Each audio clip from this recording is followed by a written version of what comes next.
I only met 3 bad people on my trip to Europe, and they were all from Rome. Didn't get a chance to speak about the worst one, so here we go. So I used to travel on 10 euros a day, including accommodation, which meant sometimes I needed to cut corners to cut costs, so I did a bit of hitchhiking. Would I do it again? Questionable. I had one bad experience since then. I don't know if I can go back. I have 5 rules when I go hitchhiking to make sure I stay safe, and this time I had to break 3 of them, so clearly those rules work, just not when broken. Don't hitchhike after dark. Only ask where they're going and don't tell them where I'm going. Only take lifts from people when your thumb's out. Often people just asked if I wanted a lift even though my thumb wasn't out. I was like, this is creepy, no. Look for touristy cars, not locals. Only do trips under an hour long. When I was staying in the Cinque Terre, my couchsurfing host said, don't go to Sardinia, because he has broken English, because you will be put below the floorboards and die. Did some research, and apparently Sardinia had a lot of deaths in the middle part of it. Super dangerous for women. But I was going to the touristy section, so I was feeling confident. Sardinia public transport is trash. 2 hours between buses. The second last bus was supposed to leave at 6 p.m. and the last one was at 8. I woke up at 6, the bus just doesn't come. It must have been early. I was like, no problem, I'll just wait for the one at 8 p.m. I'm literally sitting there for 2 hours, waiting for the bus. It's pretty dark at this point. Heaps of cars are slowing down next to me and just being like, hey, do you want a lift? I'm like, no. I'm waiting for the bus. It gets to 8 p.m. Then it gets to 8:15 and I was like, the bus isn't coming. I'm a very chill person, but at this point I get a little bit stressed because it's a 20-minute bus ride home, which means it's way over an hour to walk. And it's dark, so I don't want to walk. There's barely any taxis on the island. My phone was about to die. 1 lane of traffic each way and the cars keep stopping to ask if I want a lift. And then the traffic would bank up and it would stress me out. I kept saying no, and then at about 8:30 I was like, I literally have no other choice. So there was a car, it was an Audi and it was a hire car. He pulls up, he's like, hey, do you want a lift? Where are you going? I was freaking out because there's a bank of cars behind him. And I'm like, oh yeah, I'm going to X location. He was like, oh yeah, I'm going there too. This is the problem, because if you say where you're going, they will just be like, oh yeah, I'm going there too. And then they're not actually going there, but they say they're going there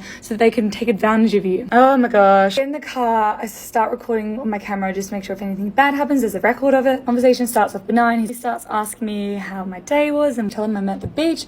And then he's like, oh, I was at the beach too. I was at a nudist beach. Then he starts saying how he would like to see me nude. I was like, asking me to touch him. I was like, no, that's okay, thank you. And he starts... The thing that literally saved me in this situation was that I was so chill. If I freaked out and was like, oh my gosh, what are you doing? Stop it. I think things would have taken a bad turn. I ran